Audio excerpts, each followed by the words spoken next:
नाज़रीन असां police training college Shahdadpur में मौजूद आहियूं। पुलिस जे ऑफिसरनि ऐं पुलिस जे एहलकारनि जी 167वीं पासिंग आउट परेड रखियल आहे। अचो पासिंग आउट परेड जा मंज़र ॾिसूं।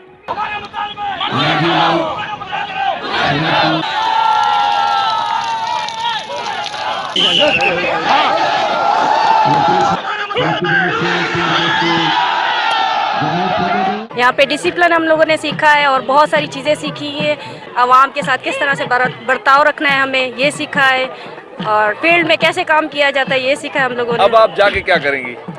जो कुछ यहाँ से सीखा इंशाल्लाह वैसे ही काम करेंगे। ट्रेनिंग जदीद ट्रेनिंग आहे जेकी बि आहे असांजी ॾोहारनि जे बारे में, हिन जे सिखिया जेकी बि हूंदी आहे उहो सभु टोटल ड्रिल जे बारे में वॾो मज़ो आयो असांखे ऐं तमामु बहितरीनु फोर्स असांजी आहे सिंध पुलिस जी। अल्हम्दुलिल्लाह तमामु बेहतरीन जवान हैं असांजा। यहाँ पे बहुत सारा सिस्टम अच्छा है, जैसे कि ला है, परेड ड्रिल है, मस्कट्री है, एक सिस्टम बना हुआ है और सिस्टम के हिसाब से हर काम टाइम पे होता है। तमामु सुठी ट्रेनिंग ॾिनी वई आहे। बेसिकली जेके भी लॉ वग़ैरह आहिनि या जेको परेड वग़ैरह आहे, पर घणी कोशिशि त लॉ ते आहे, परेड त हिकिड़ो माना नॉर्मली आहे कमु। असां घणो कुझु सिखियोसीं ते मोहतरम असांजे ऑफिसरनि जेके सुठे नमूने गाइड कयो, असांखे सही नमूने पढ़ायो ऐं जेके मुल्क जा मसइला आहिनि उनखे सही नमूने फेस करण जी कीअं कोशिशि कजे, कहिड़ा तरीक़ा अख़्तियार कजे। मुख़्तलिफ़ फील्ड क्राफ्ट असां हिते सिखिया आहियूं।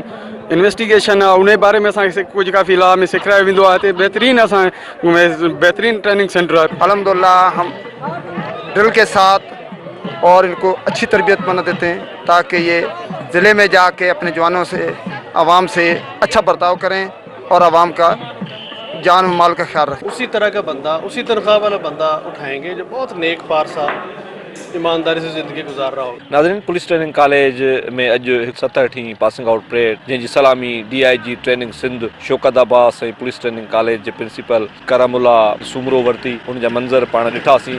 हिन पासिंग आउट परेड में 197 सब इंस्पेक्टर जिन अपर कोर्स जो कोर्स कयो हो समेत 740 पुलिस जा ऑफिसर ऐं अहलकार पास आउट थिया आहिनि। कैमरामैन अब्दुल हकीम मंगीअ सां गॾु शाद अली मंगी।